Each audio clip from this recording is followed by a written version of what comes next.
బాబాయ్ ఏంట్రా గౌతమ్?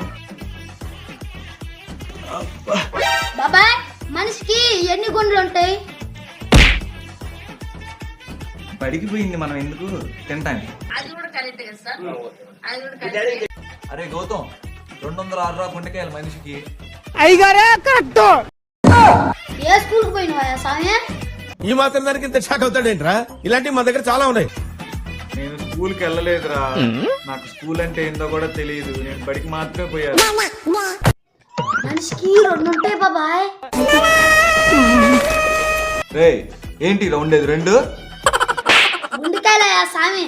అవునా నిజమా? ఎక్కడ ఉంటాయో చెప్పురా, నేను కూడా తెలుసుకుంటా. ఇదిగో ఒక గుండెకాయ ఉంటుంది, ఏం కాదు, ఇదిగో ఇంకో గుండెకాయ. వేసేసాడు, బాగా వేసేసాడు.